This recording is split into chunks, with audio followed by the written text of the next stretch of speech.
Ohlone people. As guests, we humbly extend our gratitude to the Ramaytush Ohlone elders and community.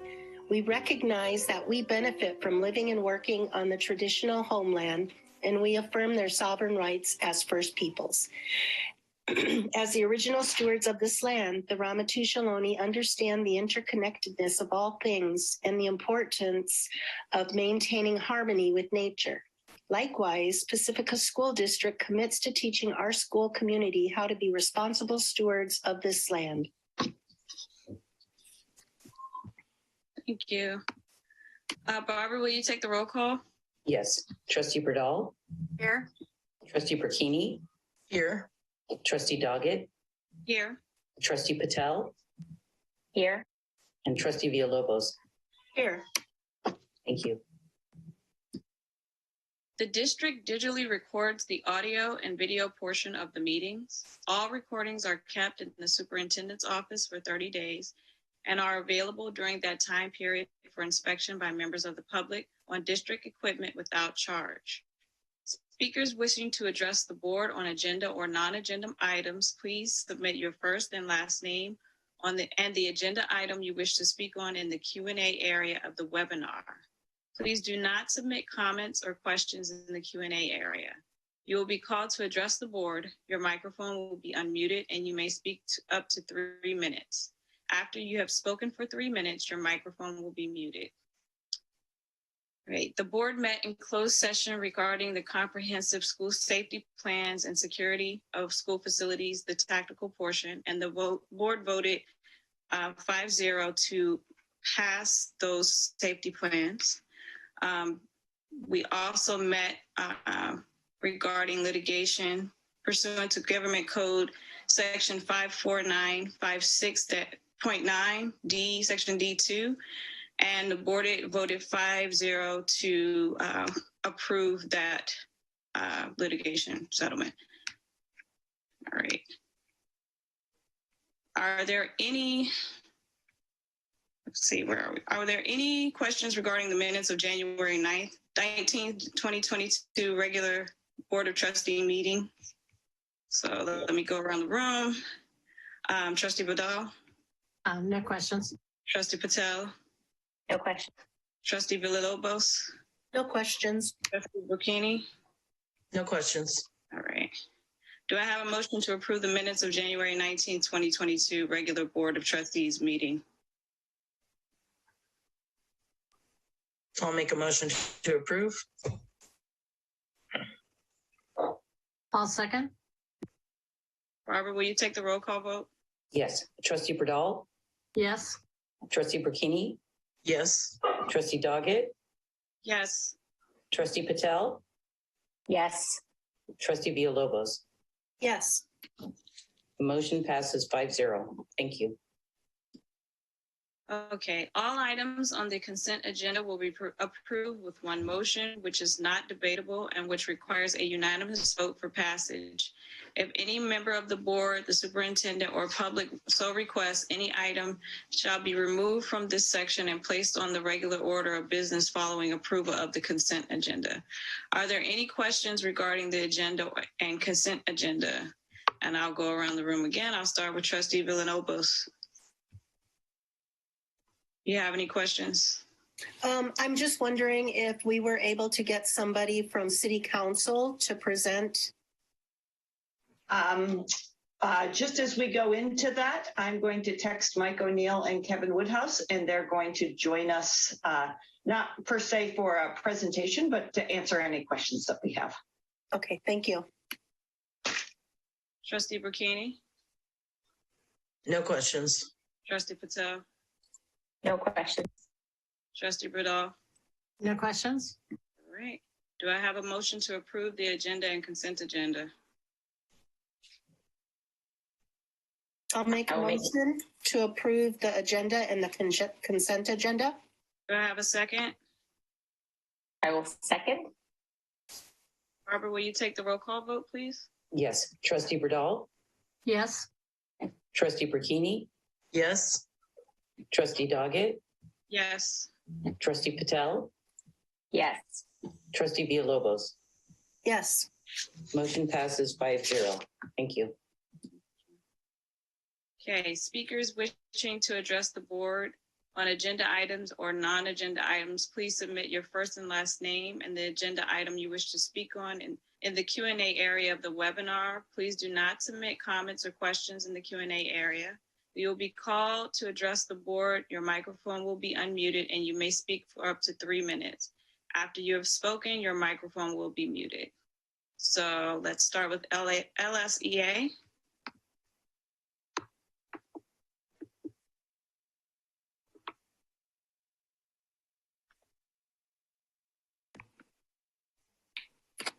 LSEA has nothing at this time. Thank you. Thank you. CSEA. Or CSEA, I'm sorry.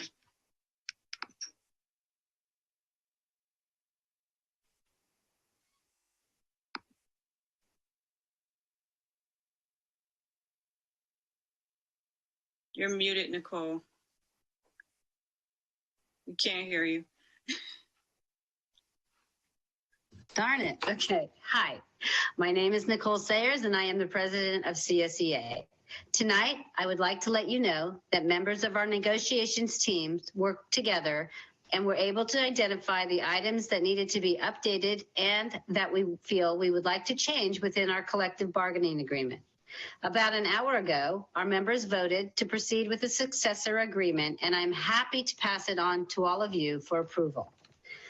We look forward to the next few months of negotiations with the district team. So far, the district and CSEA have had much success with negotiations, and we expect that momentum to move forward as we continue to negotiate. Our above and beyond recipients for January were Yalud Gutierrez, our food delivery driver, and Melissa Rivera, our payroll technician. Both these recipients deal with various issues as they come up, but continue to be hardworking, kind, and helpful to all of us. We thank you, Yalud and Melissa, for the great jobs you do every day. Years ago, CSEA raised funds for an outdoor education assistance program. The district then took the cost of sending the students to outdoor education, and we have held the money ever since. Now we have decided to use the funds to create the CSEA Youth and Family Fund. We are just beginning the process of putting the program together, but our hope is that we eventually will be able to assist students and families with small funding needs. We are in the beginning stages, but we will keep you posted as we move this project forward. As always, I thank you for your time. Thank you. Okay. People wishing to address the board. We have Michelle Gray. Hi, everyone. Can you hear me? We can. Great. Thank you so much. I appreciate the opportunity to chat, and I am paying attention to the 3-minute timer. So I wanted to give a quick update. At the last meeting, I had come forth with a couple of other people and just requested some time with the district on what we can do with the school fields.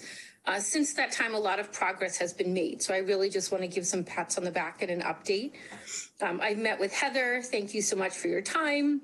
With Josie, really appreciate your time, and we got into some details there.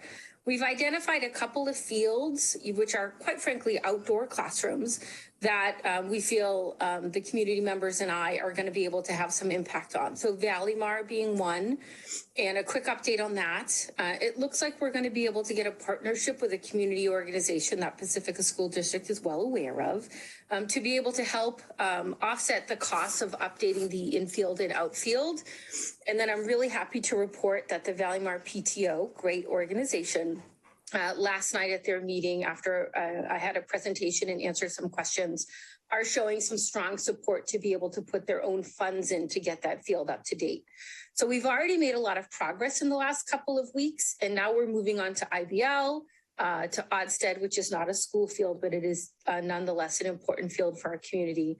And also to see what we can do with Ortega until construction begins. So I just wanted to give a little bit of an update that this continues to be a real need for the community, that these outdoor classrooms are accessible and safe for our students, and that we're going to be able to make them available during school time and if possible for the community. And then we can always look at the ability to rent them out to help offset some of the maintenance. I do need to spend a little bit more time with Josie and George.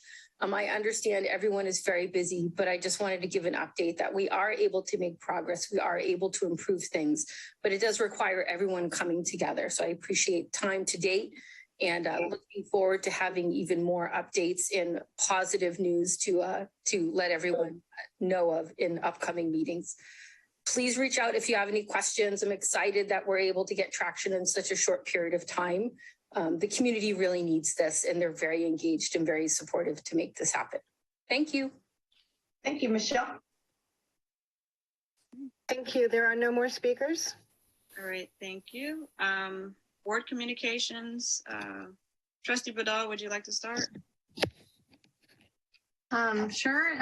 Not a lot this month because everyone was just trying to hang on to get through the Omicron crunch there. I did go to the special ed social on the first Wednesday, and it's always really great to see everyone and hear how they're supporting each other. And it's really, really a great group of people. And the Pacifica collaboration on Thursday, where all the nonprofits get together and compare notes and see where they're going forward. Unfortunately, in December we had an in-person meeting. We had to go back to virtual, and we're hoping next month we can go back to in-person. But it's really great to have everybody there and how all the groups in Pacifica can work together. And that's one of the things that makes Pacifica unique. So thank you. Thank you. Trustee Villalobos.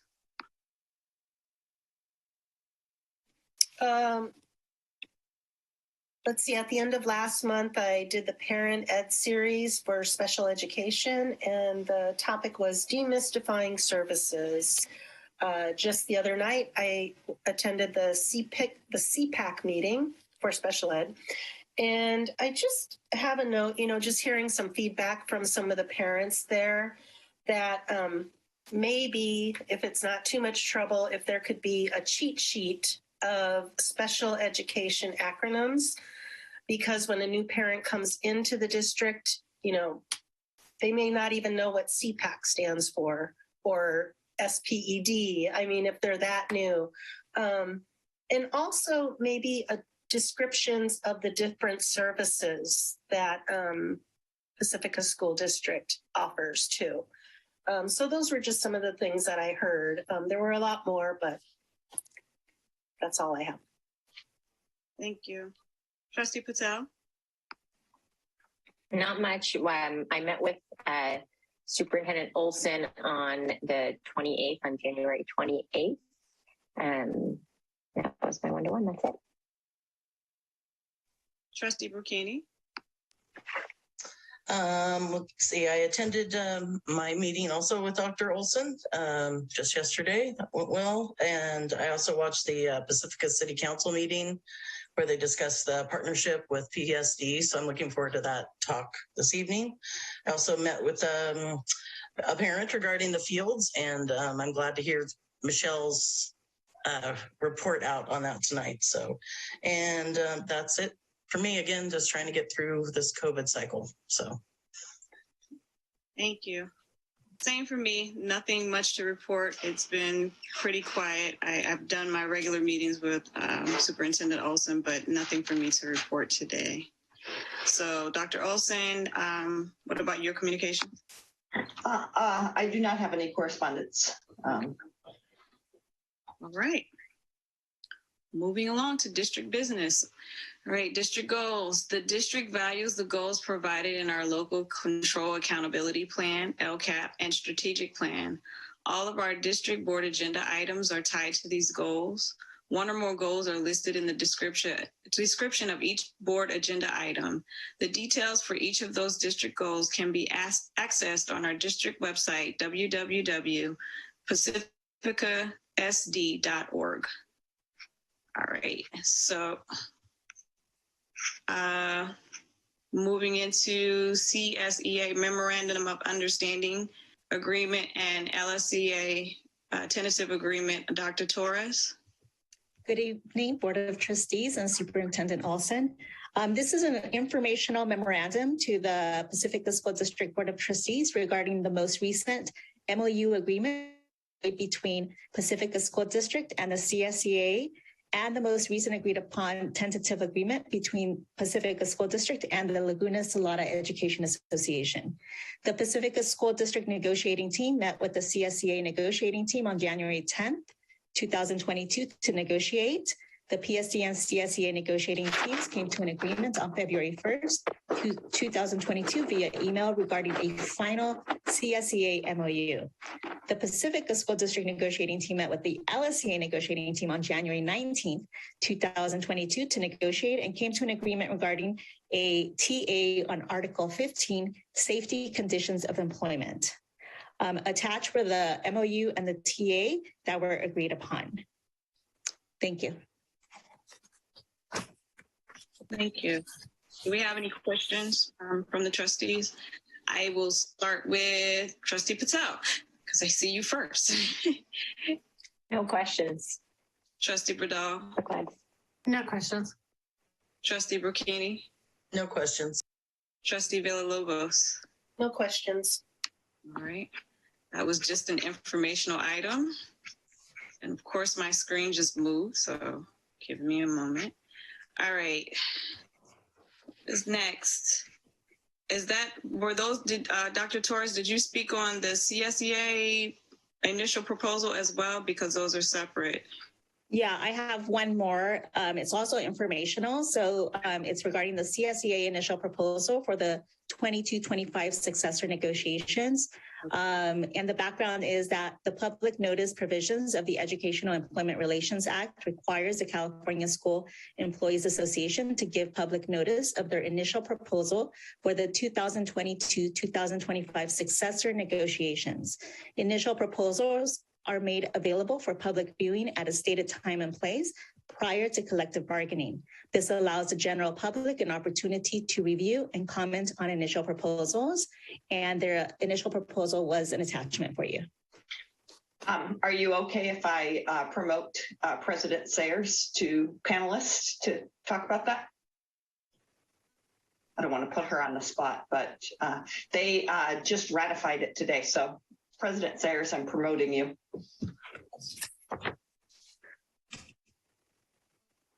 Oh, look, there's a dog.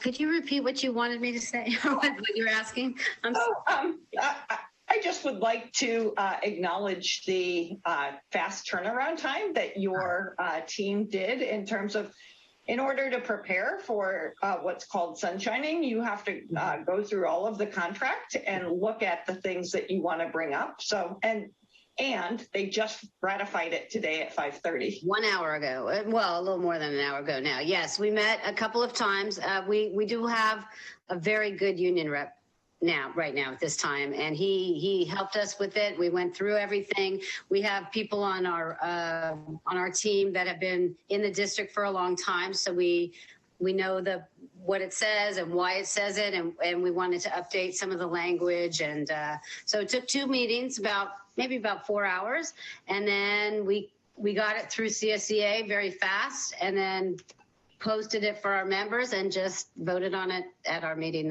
at 5 o'clock. So thank you. The district did not work nearly as quickly as that, and we'll bring our proposal next time. Okay, that would be great. We look forward to it. Thank you. Thank you.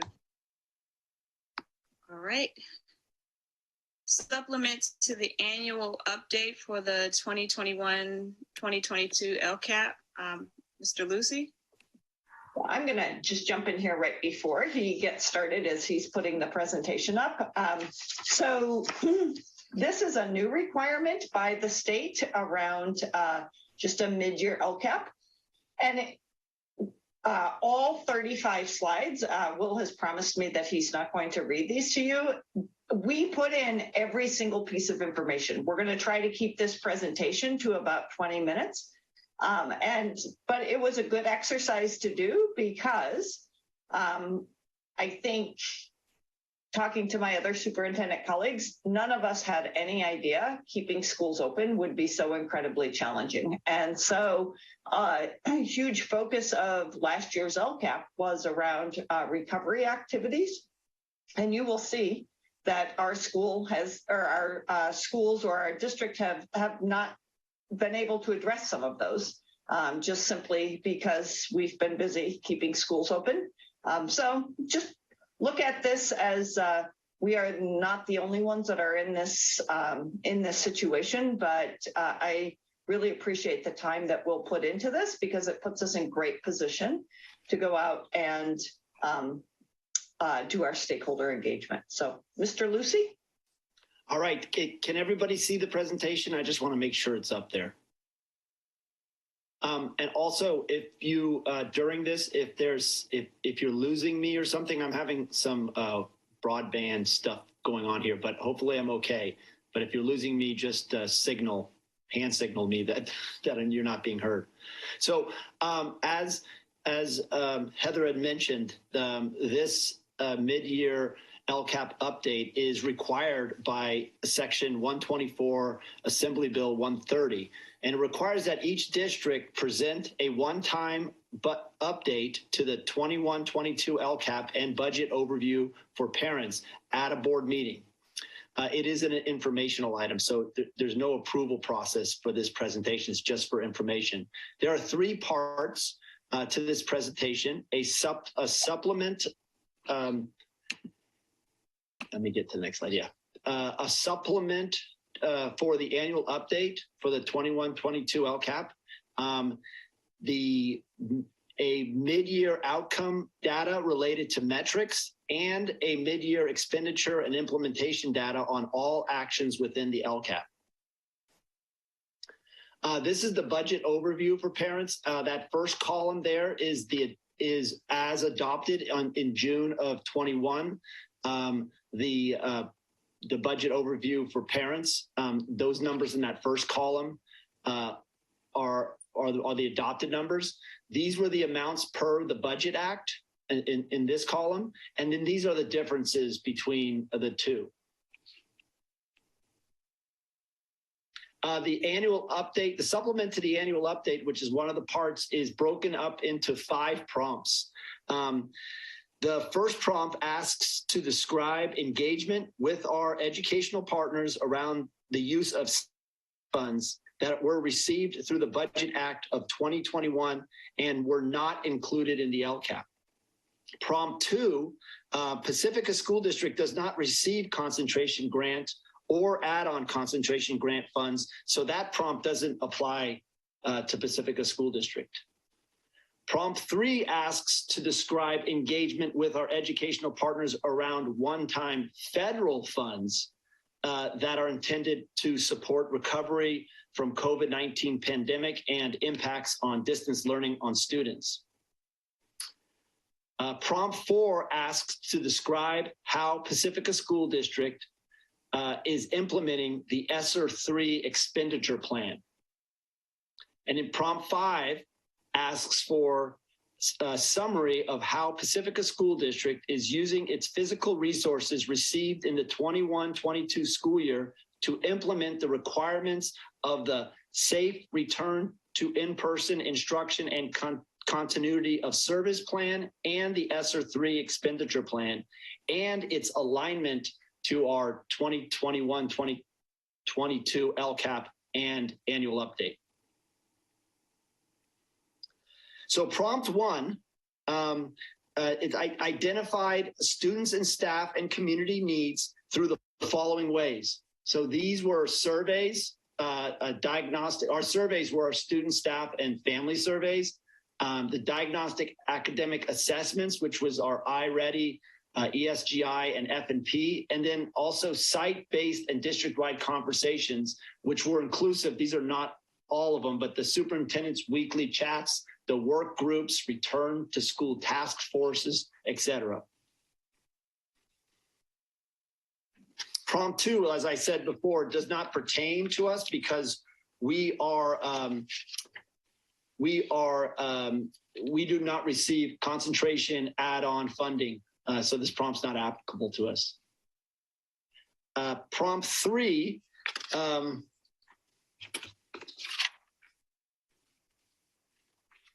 Prompt 3 is is our educational partner engagement of one-time federal funds, which we started in 2020 with our surveys, our work groups, our task forces, all of our councils and committee meetings, along with our labor partner meetings.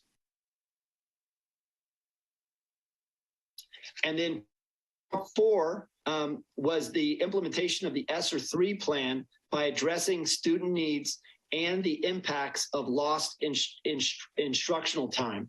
So, in addressing the students' academic and social, emotional, mental health needs, the technology and the technology equipment in the classroom, there was laptops for staff, iPads for ELL support, and technology repair of classrooms. We also provided professional development, or we're also providing professional development around our iReady diagnostic data. And then we increased mental health staffing at each of the school sites. Addressing lost instruction time, the online one-on-one tutoring through paper, and then also some of our sites have before and after school tutoring. We began establishing student study and the processes that are included were established through the student study team's processes. And then our school site collaboration around targeted interventions based on data. There was some PD and some collaboration around that. And then prompt 5, our use of funds and required actions in both these plans are aligned to these 3 priorities in our LCAP. These funds either added actions or supplemented existing actions within our LCAP. I'm not going to read them to you, but there they are. And then now we will look at our mid-year update of the LCAP metrics, expenditures, and implementation data. For the metrics outcomes at this point of the year, some are unknown, some are in progress, and some are known.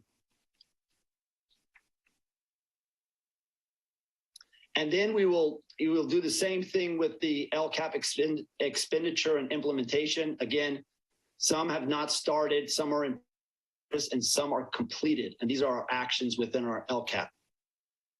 I had this particular slide as the last slide, but I thought it would be important to actually preface as we go through each action, each metric and each action of each goal in giving a mid-year update, that we need to continue the continuing impacts of COVID-19 pandemic, including the challenges of hiring staff and implementing health and safety protocols and addressing learning acceleration needs due to the impact of distance learning, has presented many challenges in the first half of the school year, which, some of these challenges we didn't know until we were actually in during the school year, especially with the Omicron and the need, the lack of staffing, a lack of substitutes, and so on. Despite these challenges, Pacifica School District is still committed to implementing the LCAP and to provide the necessary services for our students. We'd like to also thank, that our community for the hard work and the resilience of our students and the support of our parents and our dedicated employees to continue to reach our goals and our actions. So we're going to start off with LCAP Goal 1, and Goal 1 addresses working towards a highly qualified, diverse teaching staff and support staff, and providing instructional materials and maintaining safe facilities. So these are the metrics for Goal 1. The first 3 columns are what our existing LCAP or within our existing LCAP. I want to really highlight the last 2 columns, the mid-year update and the status. In 21-22, we have 4 intern teachers and 1 vacancy. The misassignments have yet to be determined. That is determined through an audit in the spring. 10 of our 19 SPED teachers are PSD employees. And although we received a fair rating on one of our sites in the most recent fit, bond work and other summer work will most likely bring that rating up to at least a good. Spring of 2021, based on teacher surveys, these were the percentages, which are right here. These were the percentages. Teachers will again be surveyed in the spring of 2022. Every student has been assigned, with regards to this metric, every student has been assigned a Chromebook to use at home when needed for schoolwork for the 21-22 school year. We're going to be surveying the family about this metric, but we have put in place a process where they do have access. Every student has access to a Chromebook that they can take home to do their work at home. So now we're looking at the expenditures and the implementation data. The first two columns identified the actions and budgeted amounts for those actions. Again, these are things that are already in the LCAP, right? And the last two columns identify the estimate of funds spent on that action up to this point, and the implementation status. So I highlighted this because the posted presentation had an amount here that was an estimated actual, and it was inaccurate. In this area, there's been ongoing and monitoring through our local colleges, social media, and job postings. But the fairs are coming up soon that are going to be where some of these funds are going to be utilized. So although there's no money spent in that area, there has been ongoing recruitment and monitoring has been occurring. The new certificated staff professional support, we are part of the county induction program, which is part of this $95,000 is paid through that to provide professional development and support for new teachers, and also the new teacher orientation and the on-site ongoing support our new teachers receive. The instructional adopted curriculum and supports program and resources, with the inclusion of online adopted curriculums, that put us over budget in this area. A lot of what we did during distance learning that could be effective in in-person learning, we continued on, which caused the budget to be expanded in that area.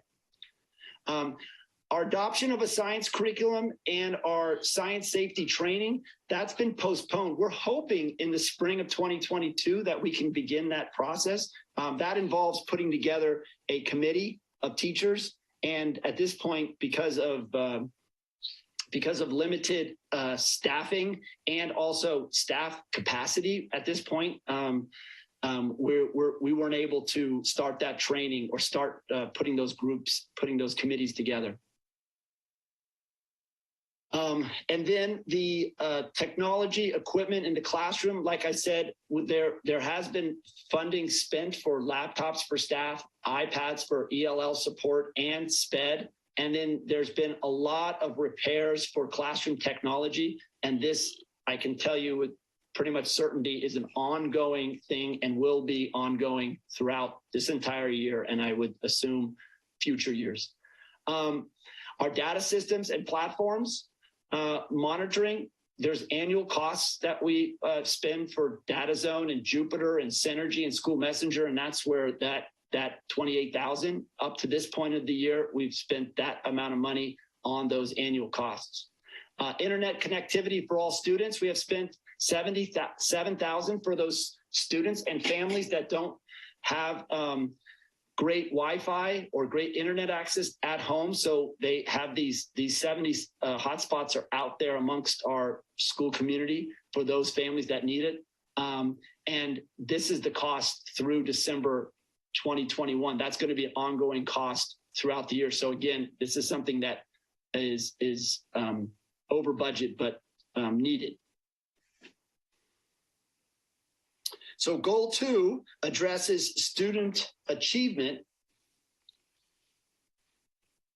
And the metrics here the SBAC and SBAC ELA and math metrics are in progress because they will be taken in the spring, obviously, and they will be reestablishing a baseline for those results.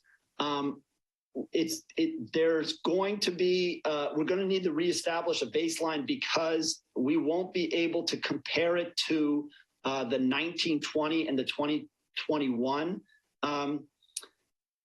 SBAC scores first, because 1920 we didn't have SBAC, and 2021 we had SBAC, but it was to a limited population, and this test was modified.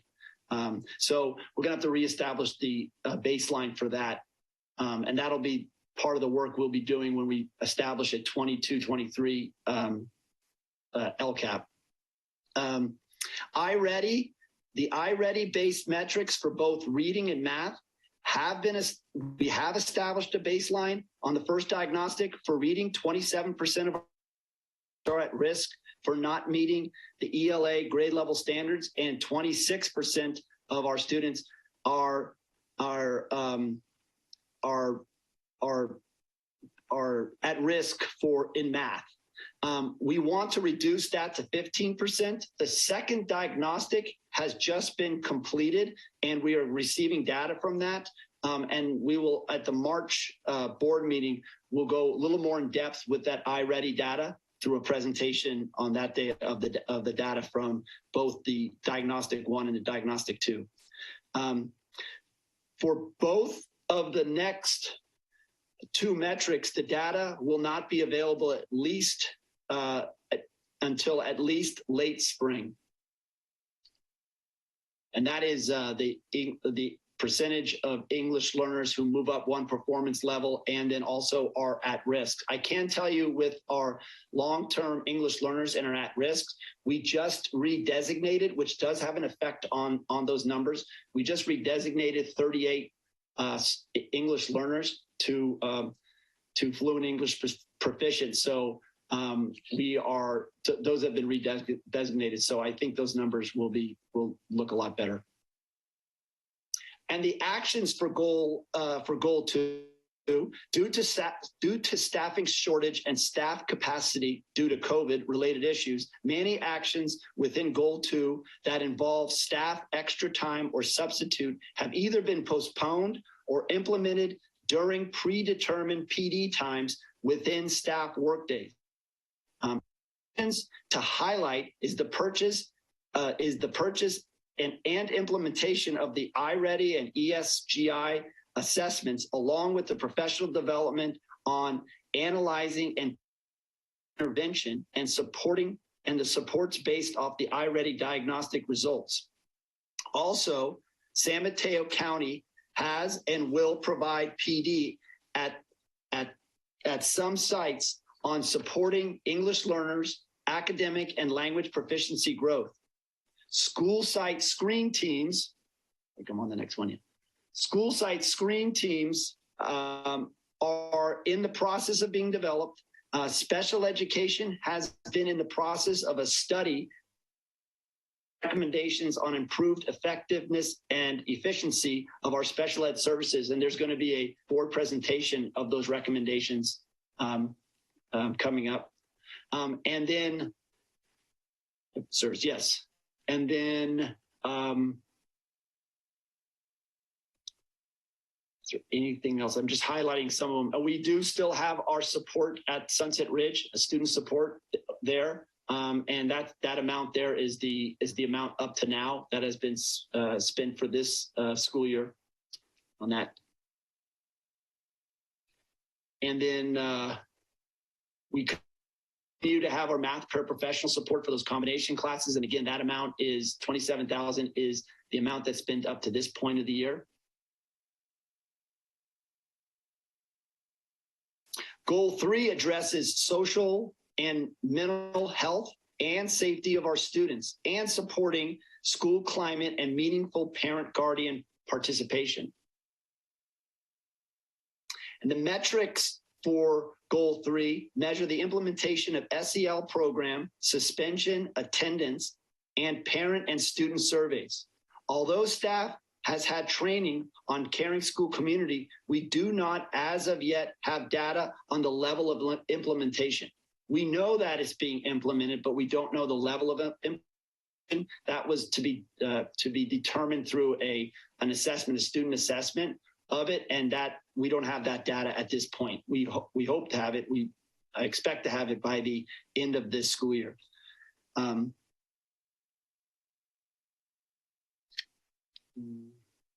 CDE recommends caution when comparing discipline and attendance data across academic years because of the effect of the pandemic and distance learning on that data.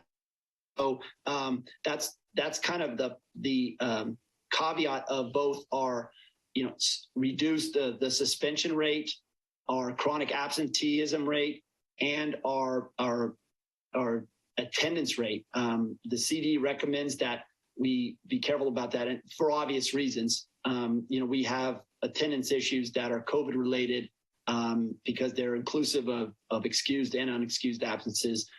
So these numbers are a bit skewed because of that.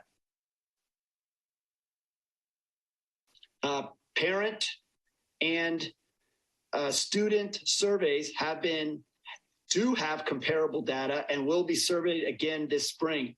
This column here is the mid-year update. So this was December of 21, the percent of students, parent surveys regarding decision-making of positive responses, positive response percentage, and in parent participation and students for school safety and student safety, and then school connectedness.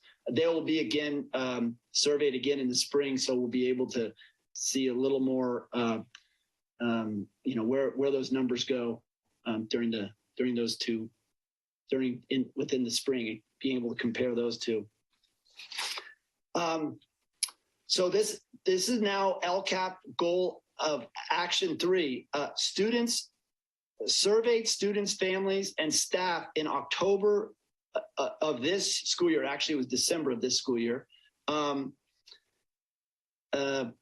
Was this school year? Oh, and it will be again. Will be surveyed again later this spring. PD for caring school community and SEL pro costs up to now have been extra hours for staff to attend PD. The funding of virtual conferences when needed. We've that fund there, the 2,200 is not connected to the parent view, cost for parent view and synergy. It's more connected to those costs that are related to providing virtual conferences for teachers and for staff within that. And then our parent engagement involvement, that money there has been spent for Tanae Weller, who's provided family engagement, coaching sessions, and staff professional development for each of our school sites. The school climate and safety teams are in place or are being established at each of the school sites. Those numbers there are costs that are associated with that. Many of the school sites are at different places along that line, but they all have student study teams. Their processes are being adjusted based off need. And the foster youth, our district liaison within their student service department connects with schools to monitor support for our foster youth and homeless. A site liaison has not been identified due to required training delays. So each of the sites do not have an identified liaison yet. That is the action that we want to accomplish, is we want to identify someone at the site that becomes the liaison. Right now, it is our from our student services department. They contact the principals and the school regarding support for the foster youth and homeless within our district. We have full-time counselors at each of our 6 sites. Now at Ocean Shore, we have a part-time counselor, but they also have a YSB support. But the counselors are in place, and that amount there is the amount that's been up to this point on that. The diversity, family engagement, and leadership meetings are planned for later in the spring of 2022. Our SO team, we do have a SO team, a district-wide SO team. At this point, that we are working to recruit site teachers or site staff to be part of that. It's right now it's a district team. It's made up of the school psychologists and the staff members who are part of the mental health support. And then the student attendance is connected to the SO team, in that's one of their charges within the SO team is to monitor student attendance and to help support sites. Student attendance is also monitored at the sites, but that 6,000 is allotted for staff to be able to be part of this team to allow for monitoring of staff along with other climate and social, emotional related supports.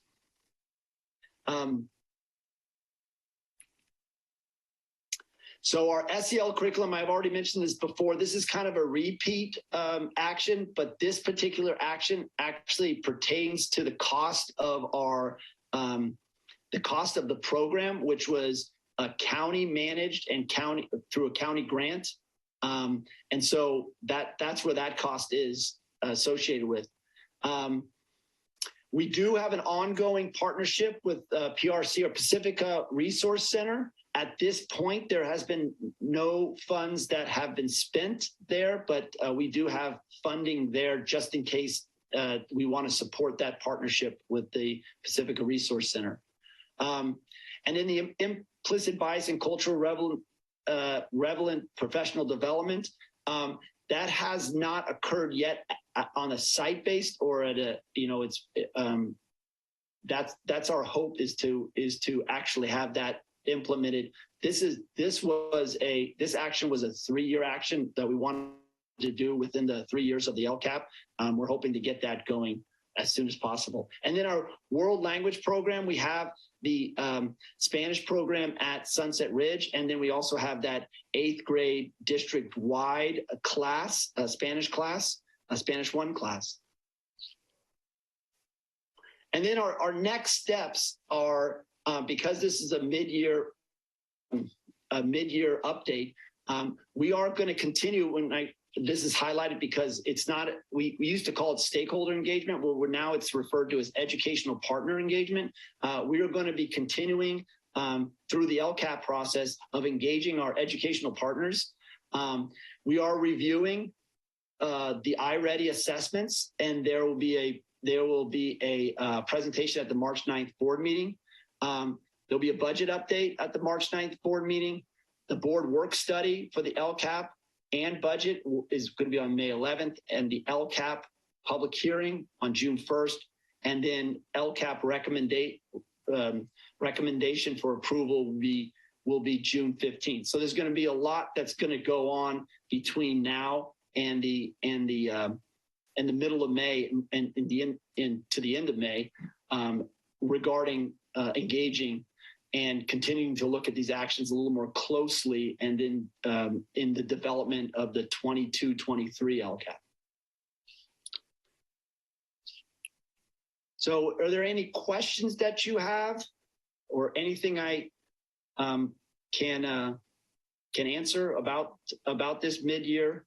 This is an informational item, so it's not, there's no need for an approval on it. Just, do you have any questions? I just have a quick question, just so I understand the budgeted expenditure.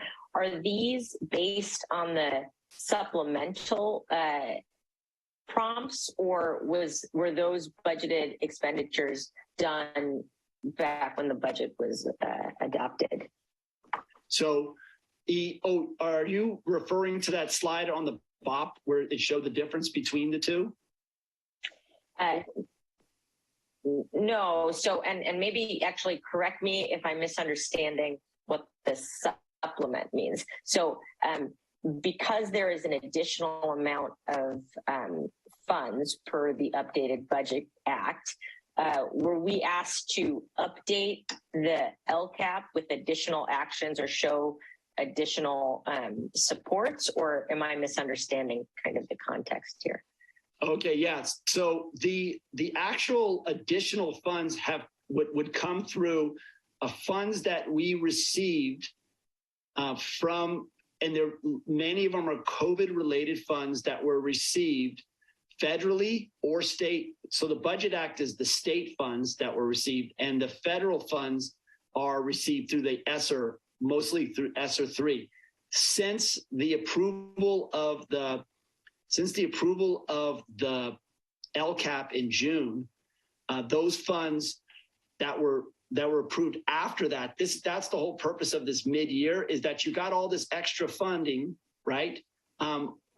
They want to be assured of two things. First, that the funds are used as required. That's number one. And then the other thing is that they want to make sure that these funds are supplemental, or if they are, they're added on things that they're not. We need to be assured that these are not things that are required to have year to year to year, because these are one-time fundings. So that's the big reason for this. This supplemental, this mid-year, this supplement to the annual update will be a part of the LCAP 22-23. So this will actually be a part of it, but it's more for those funds that they're not the supplemental funds that are in our budget every year. And the sites get a certain amount of supplemental funds for unduplicated pupils.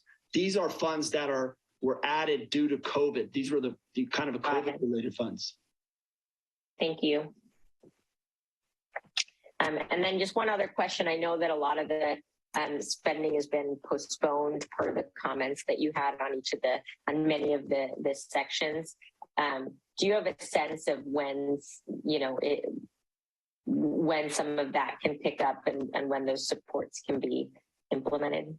Well, it actually depends on the actions that have been postponed. Like, I can take, for example, the science adoption, right?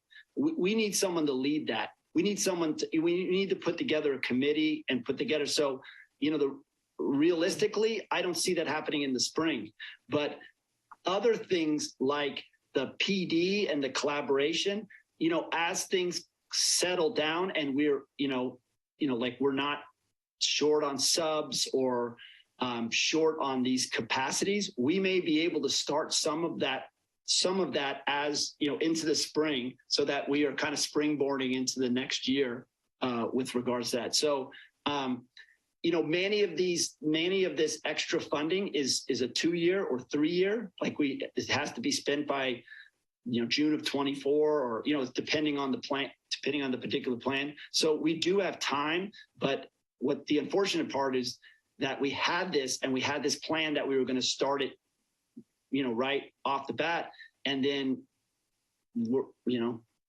we're all in schools because they don't have subs, so we're having to sub ourselves. It's good. So and then the staff themselves, it's hard. You want after school tutoring, right? And then so that you ask your staff who would be willing to do after school tutoring. They are so busy and so overwhelmed with just handling the day-to-day piece and providing quality instruction within their class during the day, that it's hard for them to be asked to, okay, can you take on this additional thing within these protocols, and making sure that we have these pieces in place. So yeah, it's been a struggle. So I guess I can't commit to an answer, but it's really depending on the actions themselves. There's ones that we want to get going as soon as we possibly can. And then there's others that realistically, like I said, the science adoption, I mean, that's something we need to have, but it's not realistic that it's going to happen in the spring because there's so many pieces that have to be put in place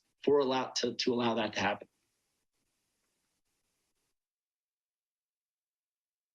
Yeah, that makes sense. Thank you. I think my only comment there would be for the things where obviously we have staff shortages or, those are the reasons why we're not able to move on them fast. That makes total sense. I think in some of the areas, because we do have one-time funding, if that issue or item can be paid for effectively, in some ways, I think we should think about if it costs a little bit more, but we can do it faster. Some of these supports I think are really important, like the after school tutoring. Is there a way to contract with a third party or something like that so that students are getting that support, but certainly not overburdening teaching staff? Yeah, we Heather and I are going to be talking about looking at an outside source to actually support that. We're looking at different ideas because, it is, and we do have some after school tutoring occurring, but it's not comprehensive like we want it to be, across the board. So, I totally saying, and those are higher priorities. Those are higher priorities, especially when we're going through this iReady data and we're identifying students that are really, really needy in those areas. And they do need that, it's not like an extra perk for them. They need it. If they don't get it, then it's not going to be good. So we're trying to make it a high priority. I just have one question about the implicit bias in culturally relevant professional development. As you know, the board and Superintendent Olson just finished the racial and equity series. And so I feel like, do we have a prospective date or like a first step that we're taking to research what kind of professional development will be held? Yep. I think next school year, principals, management and principals will get started on some of the work with Nicole Anderson. And then it would happen at the school sites as well. But it's probably unlikely that anything will get started this year. On the February 28th day, Ingrid B. Lacey is working on Circle Up and implicit bias. Great, thank you. Anyone else with questions? I just wanted to kind of piggyback a little bit on what Trustee Patel was saying. I know we've gone through an incredibly hard time right now, but I guess what I'm worried about is the students that did get the virus in the last month and have been, no fault of their own, had to miss 10 to 15 days of school. And then now they're coming back and trying to catch up. And, kids that were probably really working hard before, and now they're found themselves at a deficit here at the middle of the year.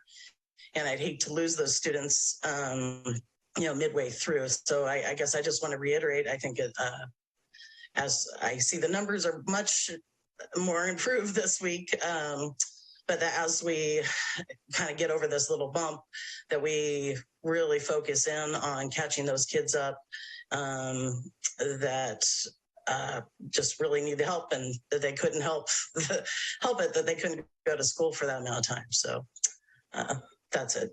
Thank you.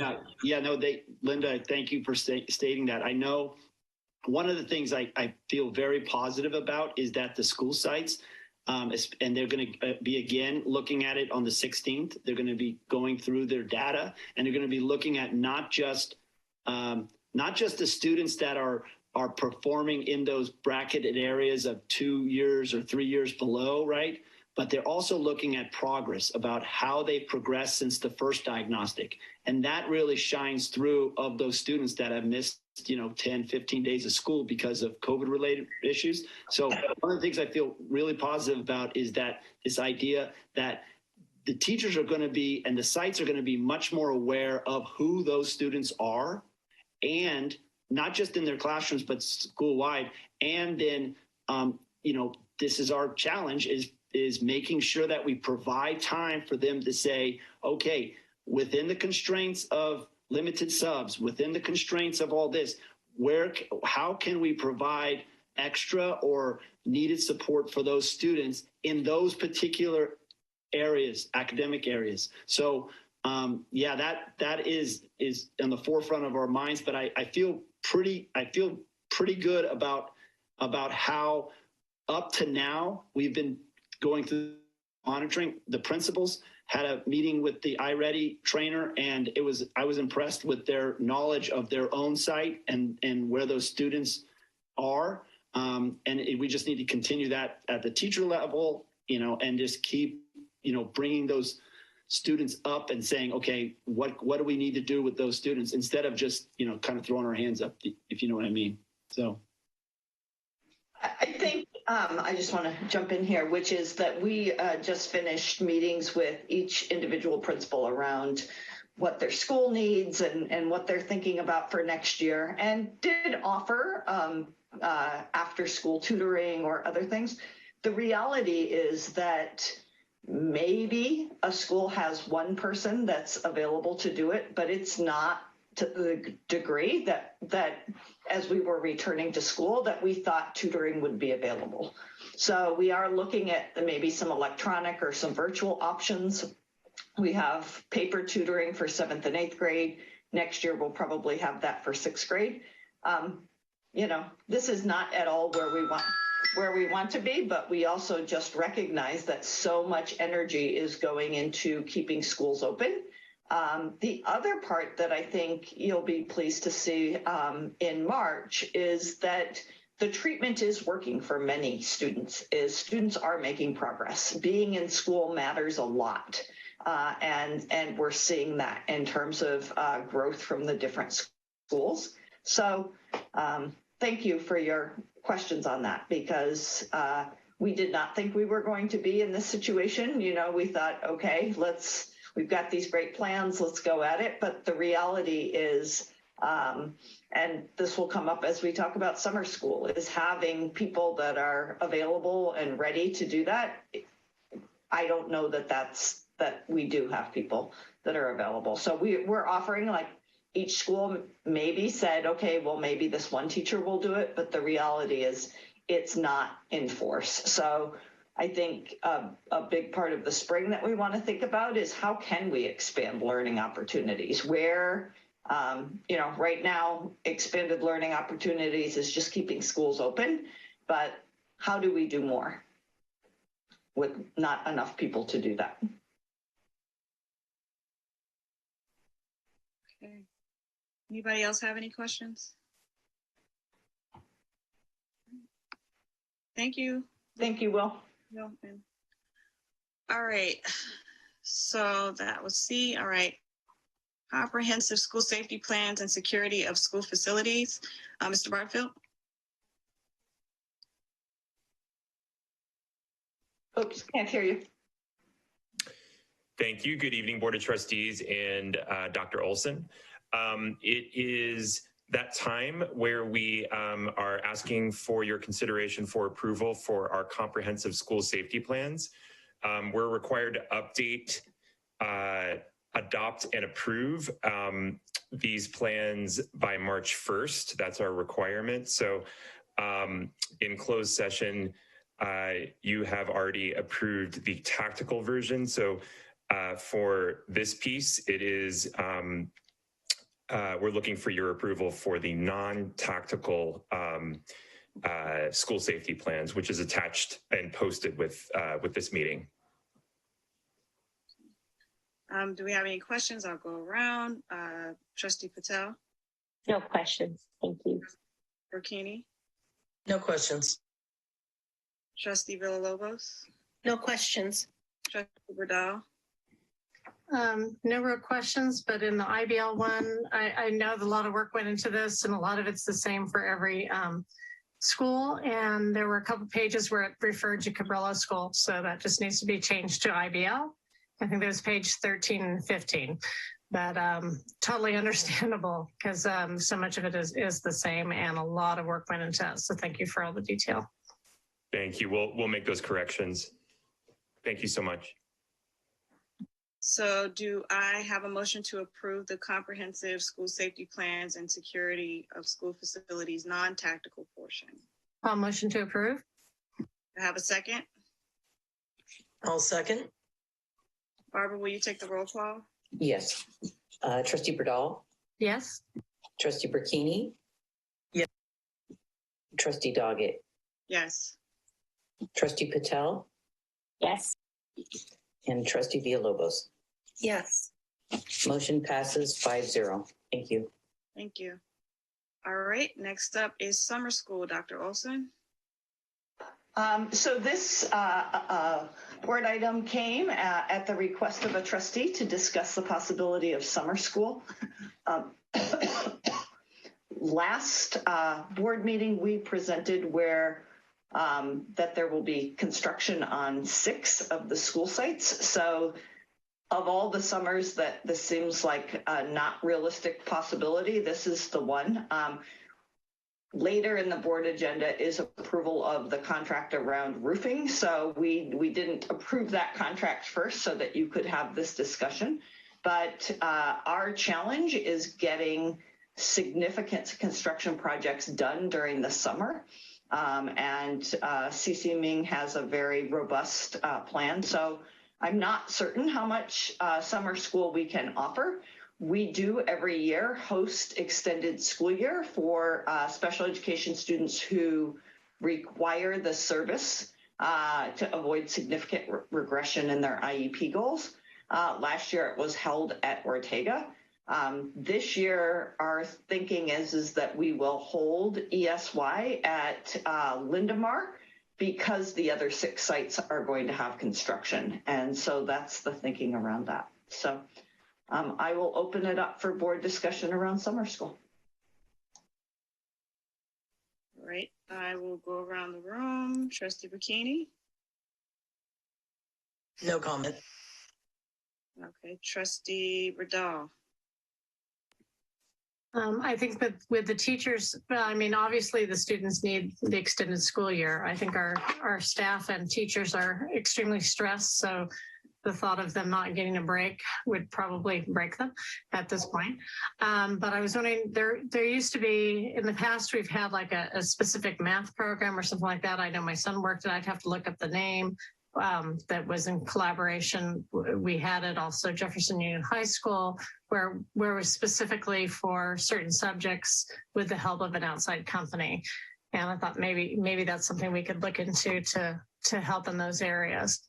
That I'm quite certain is Silicon Valley Educational Foundation's math program. So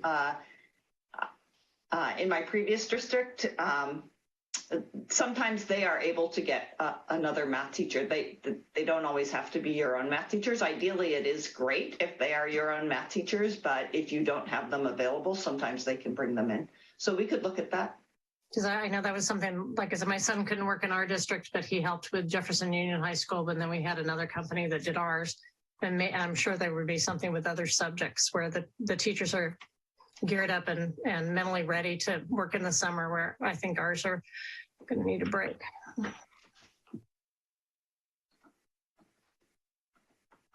Look at that. Trustee Patel. Yeah, I would just reiterate what Trustee Burdall mentioned around what alternatives there are. I completely understand that our sites would not be safe to house students during the summer, but if there are other public sites that we can partner with other third parties that can provide the support. Again, I'm just conscious of this is the year to kind of do as much as we can.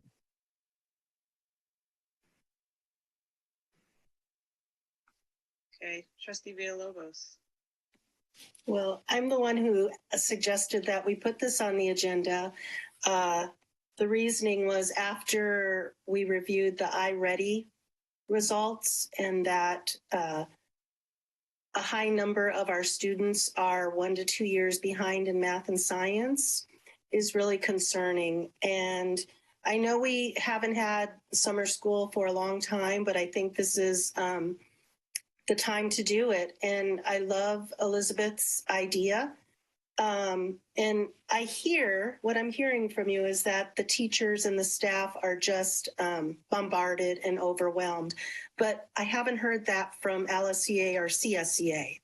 And so if they have any input on that, that would be appreciated. Also, our sites are getting new roofs. And, is there a way we could ask Oceana High School if we can use one or two of their classrooms during the summertime? Or Terra Nova, or one of each, and, try to look into alternatives for catching, letting our kids catch up in math, especially, or English, or whatever, wherever the iReady is most needed for them. Or Lindemar Center, I know that's where you're having the extended school year. I know it's a big school though, so is there room there? So that's just my hope and feeling, is that we can catch some of the children up who are far behind. We will, just to answer your question about LSEA, before every board meeting, we do meet with LSEA, and not this time, but the previous time, there was concern about being able to find enough staffing for a summer school, just not feeling like there was that capacity on that end. But we will look at outside vendors in terms of Silicon Valley Mathematics, Silicon Valley Ed Foundation's math program to see if that's the case. And then we will look at, we are having, Spindrift is, and Pacifica School Volunteers is having some programs at IBL. So we could find some space at IBL if we can get the teachers and the vendors, then we could look at having those programs. I'm just curious too, if we still have any funding left over for that purpose, specifically for COVID. Oh, absolutely. I think the category that it falls into is expanded learning opportunities. And again, Pacifica School District and other school districts are finding themselves challenged to have the people to use them, to use those funds. And so there is funding there available. So we will look at how to see if we can offer something to our students with the highest level of need. Can that funding be used for another company? If we'd had an outside company come in, can that funding be used for something other than our direct employees? So I think we can definitely use that.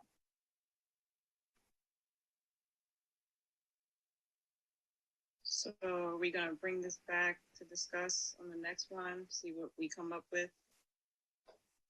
If you would be so kind, in our next meeting, we are very full. We're talking about the LCAP and the budget.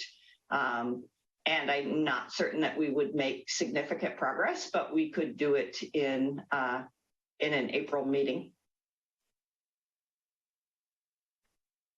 Great. Anybody else, any more questions?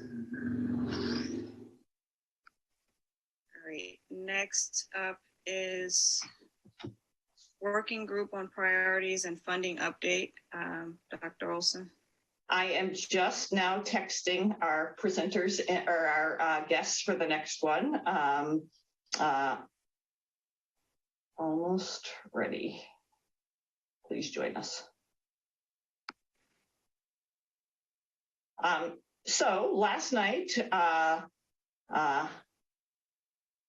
we had our first working group. Our working group consists of 6 parents, 3 LSEA members, 3 CSEA members, 1 parent from each school, Josie Peterson, Will Lucy, myself, and principals Monica Labeo and Ellie Cundiff. And so it was our first 90 minutes with Nate Levinson.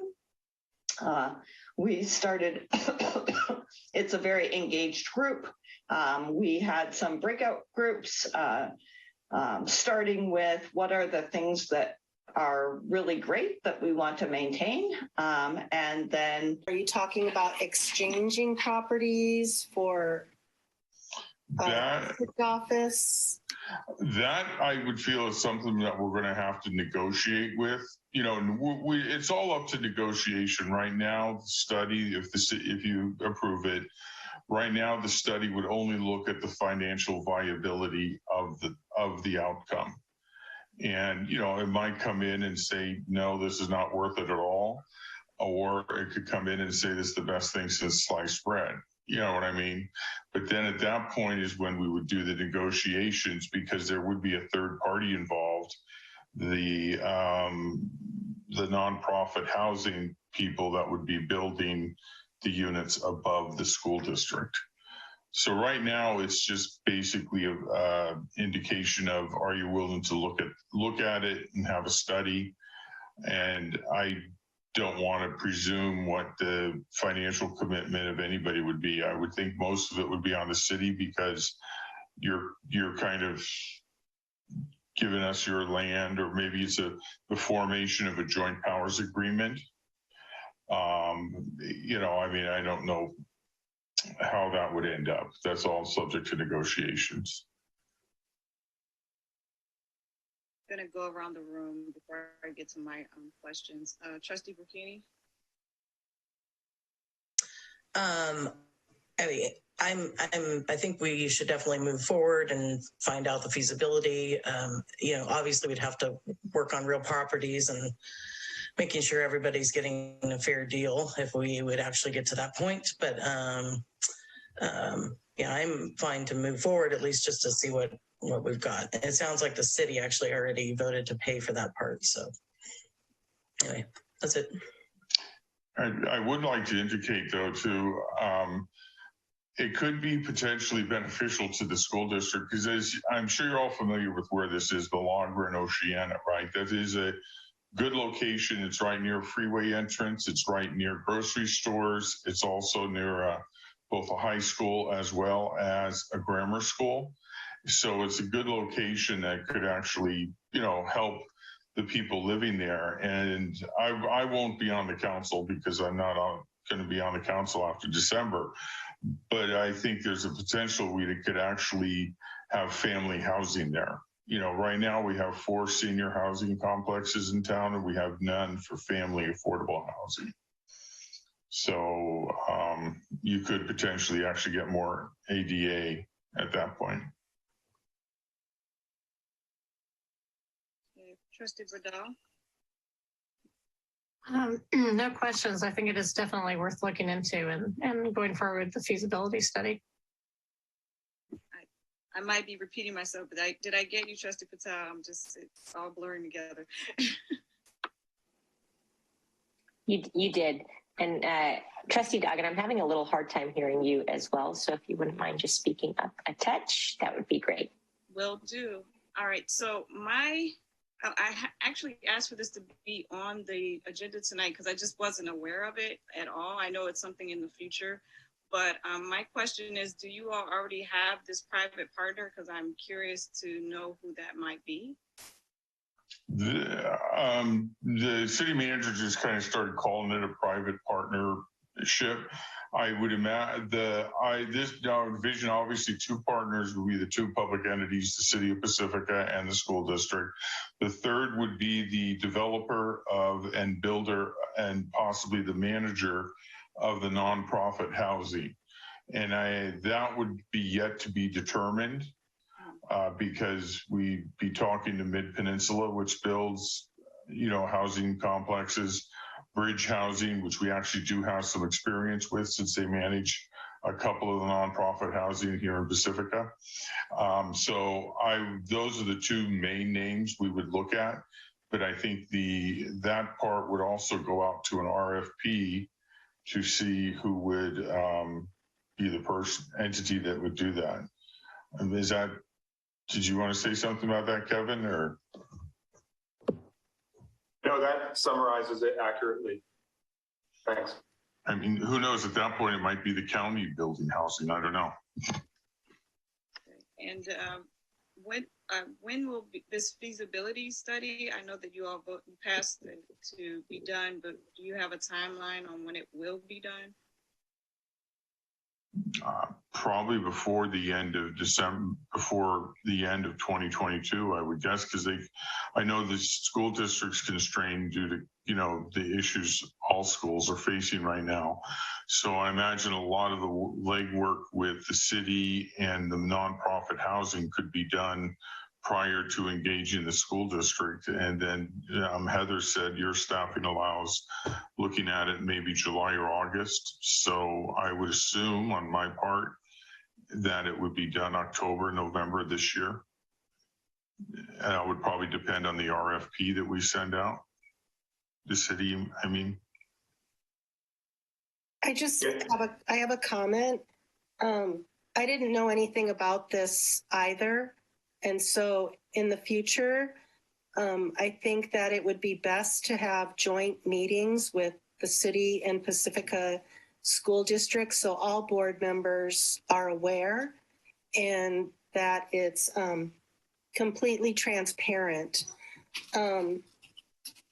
One of my other questions, oh, I just lost it. Never mind. But I would just ask, in the future, if this sounds like something that's monumental and big. And when I was watching the meeting myself, Council Member Big Stick actually said, well, can we wait until April? And I was like, yes, let's wait because I don't have enough information. And unfortunately, everybody voted 5-0 to go ahead with it. And I just felt like, that all the board members needed to be involved with the decision-making process on that, especially in a partnership.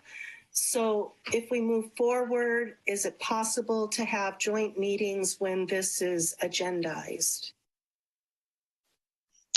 That's up to the school board to do that. The city, we did it at the subcommittee level and, we did it in our public meeting and now it's coming to the school board. I think if we get into, let's say the study comes out and shows that it's financially feasible or viable, to move forward, then at that point, I think, how the negotiations happen, whether it's subcommittee, council to council, city manager to superintendent, lawyer to lawyer, I think that'll be determined. But right now, all we're looking at is to see if the school district is in support of the feasibility study, which the city will pay for, and whether or not you're willing to look at possibly helping get some affordable housing. Because we don't have a lot of space to donate. And that's the key factor in affordable housing right now is the land.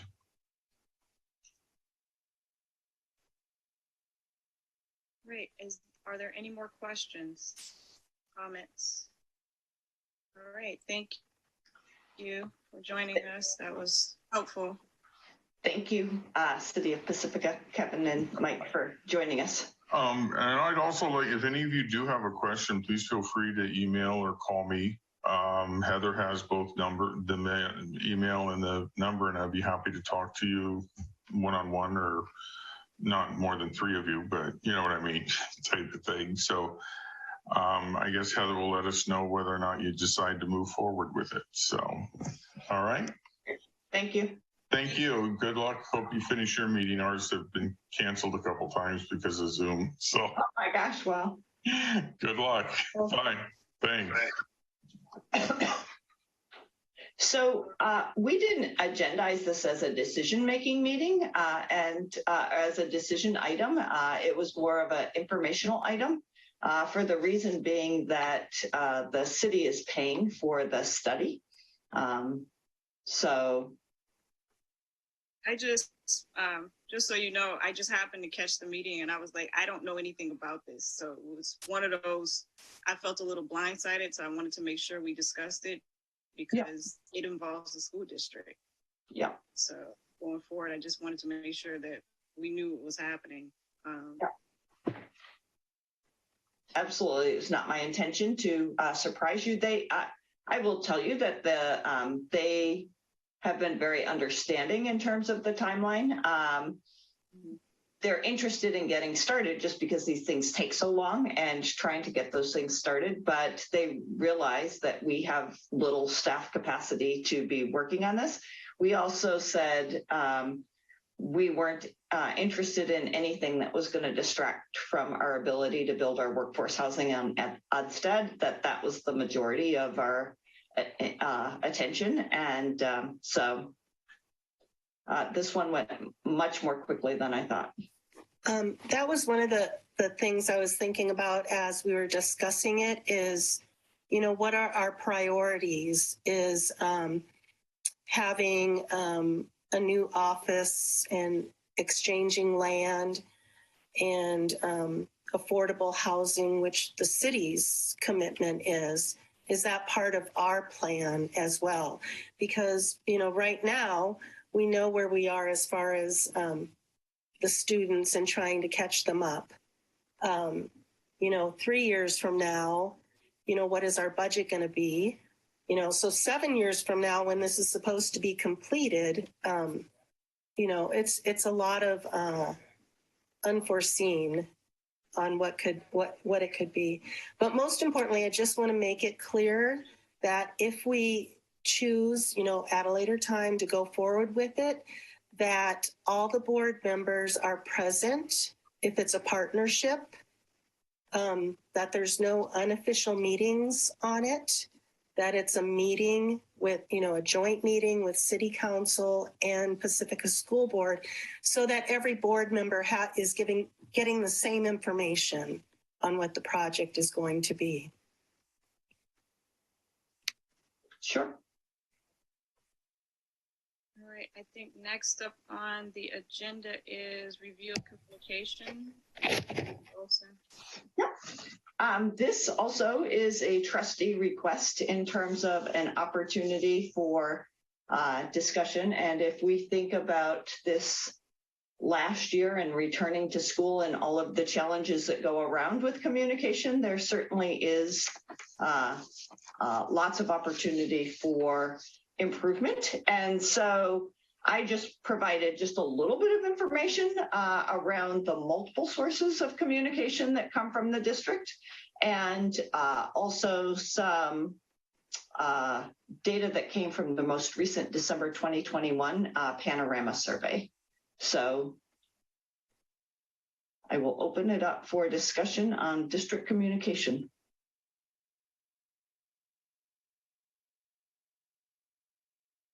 I'll go around the room. Trustee Burkini.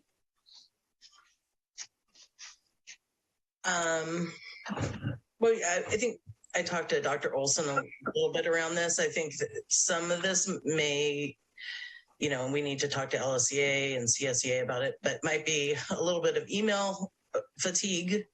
And also just the fact with COVID, you know, staff isn't able to just hop on campus and visit and have as many face-to-face interactions. So I think, I guess I was giving a little empathy to the district that with the low numbers around teacher communication, that it's more of a exhaustion and COVID result than an actual lack of communication.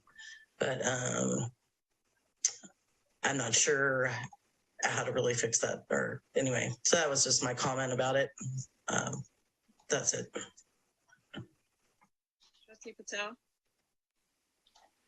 Yeah, I think you know, my only comment is, and I mentioned this to Superintendent Olson when I met, is I don't know that the answer is doing more, that there's a lack of, but is there kind of a maybe refinement and focus on a few, you know, kind of impactful ways to communicate because I know just as a board member, I get a lot of materials, and sometimes it's hard to keep up with and to understand the changes. And so sometimes fewer messages can be more impactful. That actually was something that I hadn't thought about, right? Because if in fact in a district people want more communication, you give them more, right? And that discussion really helped me think about, okay, how could we be more impactful?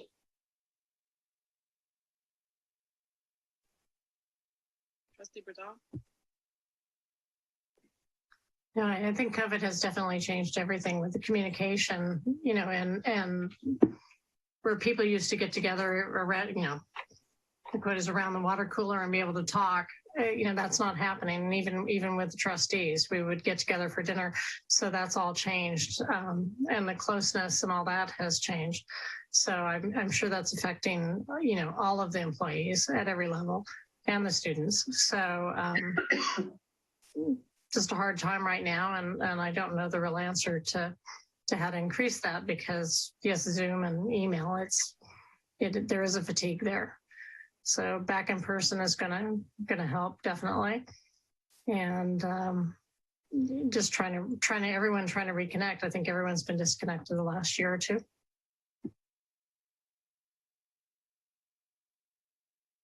Trustee Villalobos?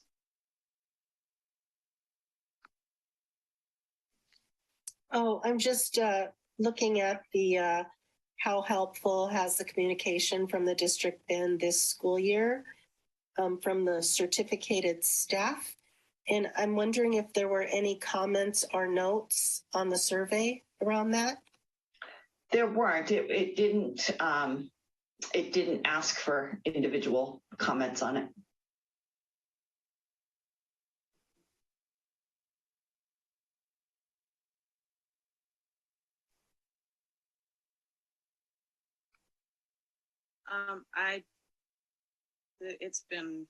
I feel the fatigue. I know, I understand that it's just difficult, and I don't have any answers. I understand the problem, but at the same time, I'm like, I get that we're all struggling with all of it together. It's just a lot. So don't have anything else to really contribute to that.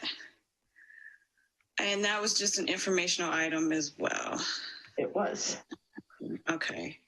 So the next is authorization to enter into contract with Pacifica School District roof repair at various sites. Mrs. Peterson?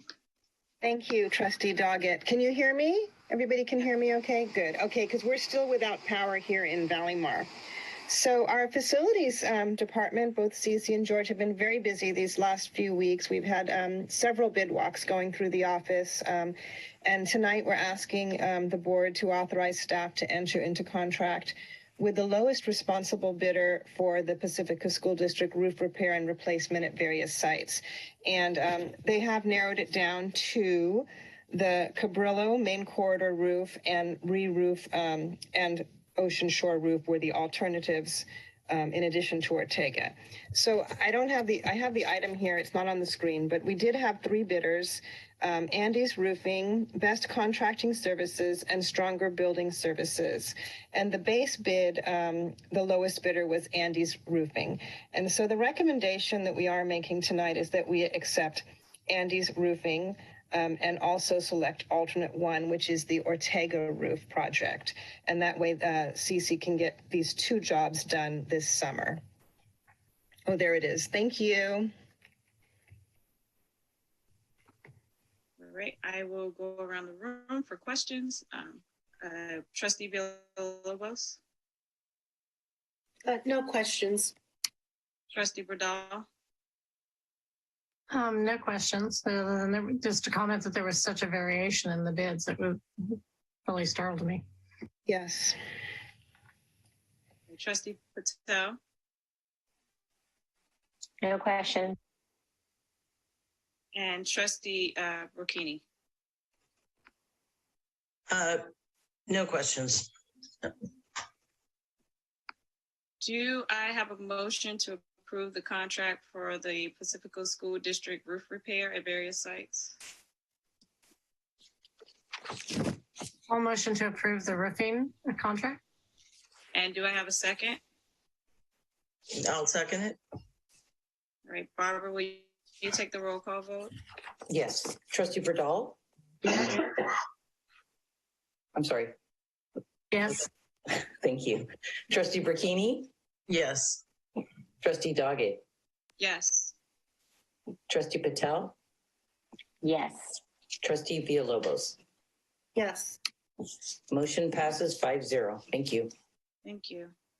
All right, resolution 2022, let's see, 29, 30-day continuance for virtual board meetings. So go ahead, Dr. Olson. It's my recommendation that we go one more month with virtual board meetings. The reason being that I'm homesick today and wouldn't be able to be at a meeting with you. And I just think as much as we're not at 70 and 80 numbers of COVID, but we were at 38 last week, which is still very, very high. And it's, I think, as people are having COVID related cases in their family, it would be my recommendation for us to do it for one more month. Any questions? Going around the room, Trustee Bradall. And no questions. Trustee Burkini. No questions. Trustee Villalobos. Just a comment that I'm one of those whose family did catch COVID and in the house. So I thought it was very timely that Dr. Olson had us go virtual, because that was a very, concerning time. So everybody's okay now, but it's still out there and it's happening still. Trustee Patel. No questions. Right. Do I have a motion to pass this resolution to go virtual for another 30 days? I'll make a motion to go virtual for another 30 days for the board meetings. And do I have a second? I'll second it. I'll second. Okay, either way. All right, Barbara, can you take the roll call, please? Sure. Trustee Bradall? Yes. Trustee Burkini? Yes. Trustee Doggett? Yes. Trustee Patel? Yes. Trustee Villalobos? Yes. Motion passes 5-0. Thank you. And future agenda items, Dr. Olson.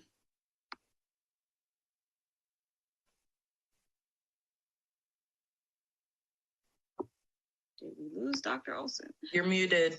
You're muted. Okay, there you are. Okay, there we go. If you can see my screen with the future agenda items, that meeting on March 9th is going to be a very long one. Typically, that's where we do an LCAP update as well as a bond update. We would do the parcel tax oversight and the bond oversight committees. Those we put off in meeting in January because of Omicron. And like I said before, we want to do the district proposal for CSEA negotiations. So we would bring back ideas for expanded learning opportunities. We could do at the March 30th board meeting. So I ask, but not that there's a lot of room, but are there any topics that you need to hear from in that next meeting on March 9th? I will quickly go around the room. Trustee Patel. Nothing to add to that list. Okay, Trustee Villalobos. Nothing to add. Trustee Burkini. Nothing to add. And Trustee Bradall. Nothing to add, no. I won't be adding anything. Thank you. So I didn't skip anything this time. Did I miss anything? It was a little hard to read the script, but if there's nothing else, we can adjourn the meeting at 9:01 p.m. almost an hour early. Have a good trip, Elizabeth. Bye-bye. Thank you. Good night, everyone. Have a great Good night. evening. Bye-bye. Good night. Bye-bye. Bye.